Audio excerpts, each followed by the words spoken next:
নমস্কার, আমার গল্প পাঠ আসরে আপনাকে স্বাগত। আমার আজকের নিবেদন বিভূতিভূষণ বন্দ্যোপাধ্যায়ের একটি ছোট গল্প, সুহাসিনী মাসিমা। সুহাসিনী মাসিমাকে আমি দেখিনি, কিন্তু খুব ছোট বয়সে যখনই মামার বাড়ি যেতুম তখন সকলের মুখে মুখে থাকতো সুহাসিনী মাসিমার নাম।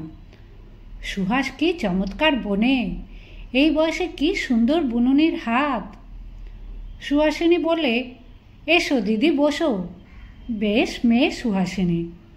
সেবার সুহাসিনীকে নেমন্তন্ন করে খাওয়ালুম পূর্ণিমার দিন। সুহাসিনী ওসব অন্যায্য দেখতে পারে না, তাই জন্যে তো মায়ের সঙ্গে বনে না। সুহাসিনী গ্রামের সকলের যেন চোখের মণি। সুহাসিনী মাসিমা সম্বন্ধে কথা বলবার সময় সবারই, অর্থাৎ আমার বুড়ি দিদিমার, গনু দিদিমার, মাসিমাদের, মায়ের, মামাদের গলার সুর বদলে যেত, চোখে কীরকম একটা আলাদা ভাব দেখা যেত। আর একটা কথা, রূপের কথা উঠলে সকলেই বলতো আগে সুহাসিনী মাসিমার কথা। অমন রূপ কারও হয় না, কেউ কখনো দেখেনি। শুনে শুনে আমার মনে অত্যন্ত কৌতূহল হলো যে সুহাসিনী মাসিমাকে একবার দেখব, দেখতেই হবে। দিদিমাকে একদিন বললুম, সুহাসিনী মাসিমায় এখানে কোথায় থাকেন? কেন রে? আমি একদিন দেখতে যাব। সে তোর ওই কানাই মামার বোন, ও পাড়ার মুখুজ্জেদের দোতলা বাড়ি পুকুর ধারে দেখিস নি? তা সুহাস তো এখন এখানে নেই, শ্বশুর বাড়ি গিয়েছে। বিয়ে হয়ে গেছে বুঝি? তা হবে না, 19-20 বছর বয়স হলো। বিয়ে কোন কালে হয়েছে? সুহাসিনী মাসিমার বিয়ে হওয়ার কথাটা যেন খুব ভালো লাগলো না। কেন ভালো লাগলো না তা কী করে বলবো? আমার বয়স 9 বছর আর সুহাসিনী মাসিমার বয়স 19-20। বিয়ে হলেই বা আমার কি, না হলেই বা আমার কি? মামার বাড়িতে প্রতি বছর জ্যৈষ্ঠ মাসের ছুটিতে যাই, কিন্তু কোনো বার সুহাসিনী মাসিমার সঙ্গে আমার দেখা হয়নি। হয় তিনি বৈশাখের মাঝামাঝি চলে গিয়েছেন, নয়তো তিনি আসবেন শ্রাবণ মাসে শ্বশুরবাড়ি থেকে। ফাল্গুন মাসে এসেছিল সুহাস, বৈশাখ মাসে চলে গেল। আজকাল থাকে ভালো জায়গায়, যেমন রং তেমনই রূপ, যেন একেবারে ফেটে পড়ছে। অন্য লোকের প্রশ্নের উত্তরে দিদিমা কিংবা আমার মাসিমারা এ ধরনের কথা বলতেন, শুনতে পেতাম। আমি কোনো প্রশ্ন এ সম্বন্ধে বড় একটা করতুম না, অথচ ইচ্ছে হতো সুহাস মাসিমার সম্বন্ধে আরও অনেক কিছু জানবার, আরও অনেক কথা শোনবার, কিন্তু কেমন যেন লজ্জায় গলা কথা আটকে যেত, জিজ্ঞেস করতে পারতুম না। না, তা কী করে থাকবে? সুহাসী না হলে শ্বশুরবাড়ির একদিন চলে না, কাজেই চলে যেতেই হলো। নইলে জ্যৈষ্ঠী মাসে আম কাঁঠাল খেয়ে যাওয়ার তো ইচ্ছে ছিল। শাশুড়ি বলে, বৌমা এখানে না থাকলে যেন হাত পা আসে না। বৌমার মুখ সকালে উঠে না দেখলে কাজে মন বসাতে পারি নে। তাই ছেলে পাঠিয়ে নিয়ে গেল। একদিন কি হলো জানো? দুপুরবেলায় সুহাসের ফিট হয়েছে শুনে তো ছুটে গিয়ে দেখি রান্নাঘরের সামনে শানের রোয়াকে সুহাস অজ্ঞান হয়ে পড়ে রয়েছে, আর তার মাথায় জল ঢালা হচ্ছে। মাথায় এক রাশ কালো কুচকুচে ভিজে চুল, দেহ এলিয়ে পড়ে আছে। অমন রূপ কখনো দেখিনি মানুষের। কি রূপ ফুটেছে সুহাসের, সত্যি।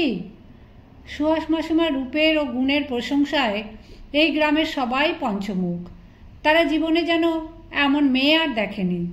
ওদের মুখে মুখে সুহাসিনী মাসিমাও আমার মনে অত্যন্ত বেড়েই চললেন, কল্পনায়, চোখের দেখার নয়।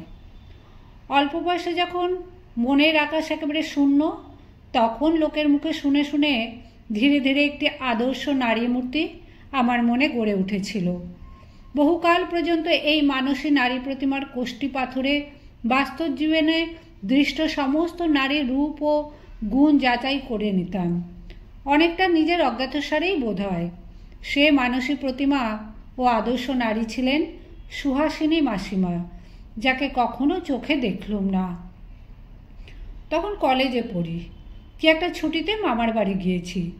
তখন অনেকটা গম্ভীর হয়ে পড়েছি আগেকার চেয়ে, এবং রান্নাঘরে কোণে বসে দিদিমা ও মাসিমাদের মুখে মেয়েলি গল্প শোনার চেয়ে চণ্ডী মণ্ডপে মেজ দাদু ও মামাদের সঙ্গে জার্মান যুদ্ধের আলোচনা ও সে সম্বন্ধে নিজের সদ্য অধীত লজের মডার্ন ইউরোপের ঐতিহাসিক জ্ঞান সগর্বে প্রদর্শন করবার ঝোঁক তখন অনেক বেশি।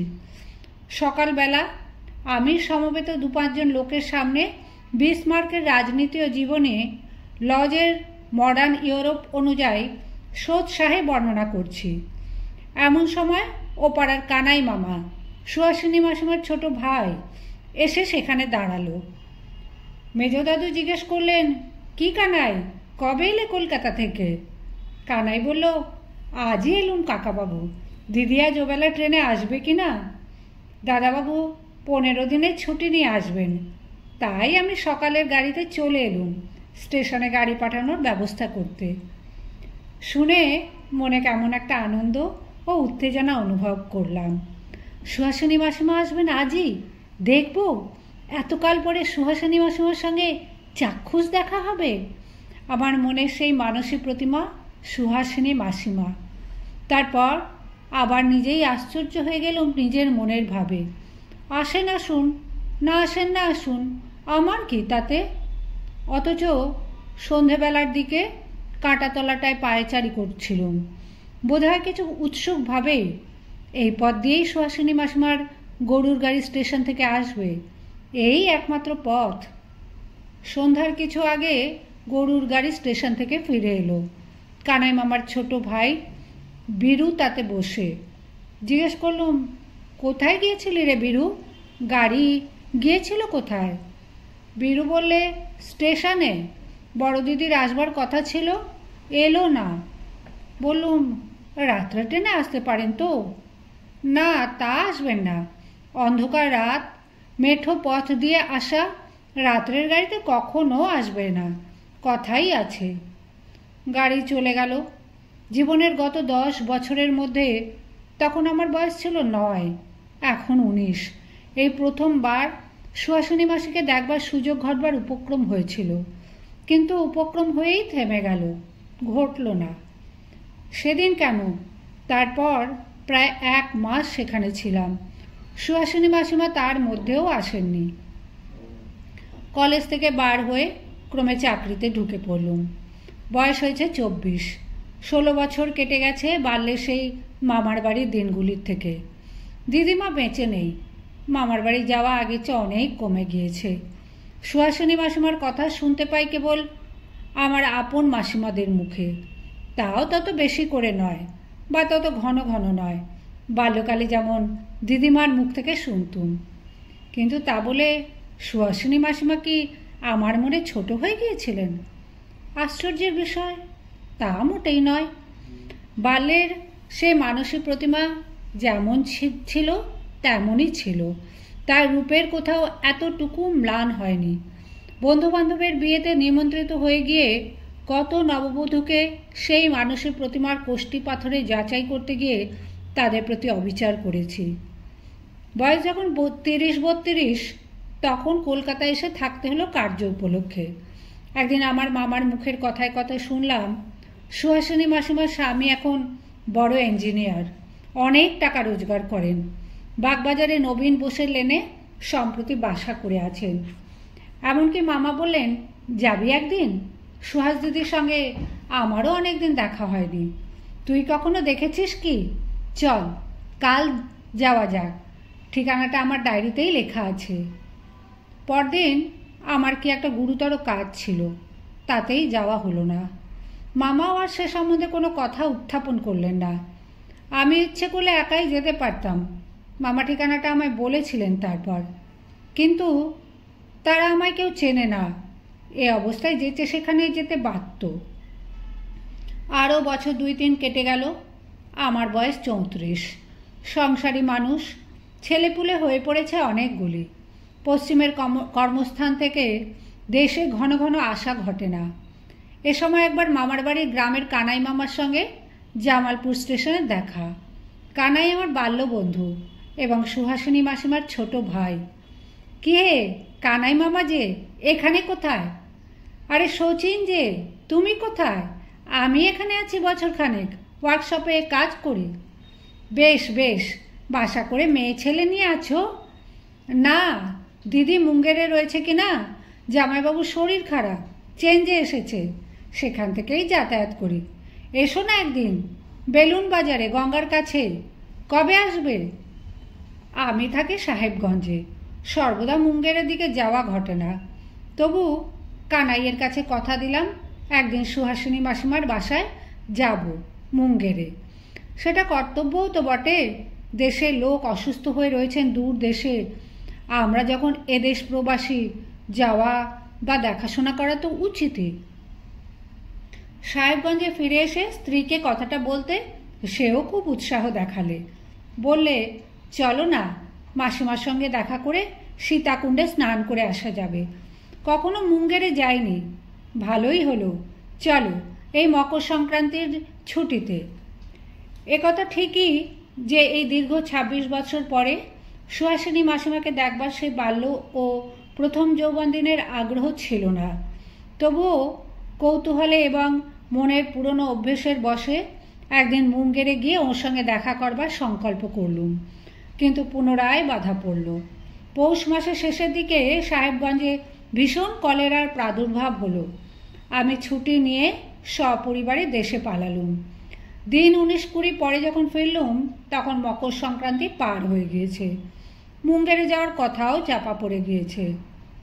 এর মাস ৪ পরে আবার কানাইয়ের সঙ্গে দেখা জামালপুরে।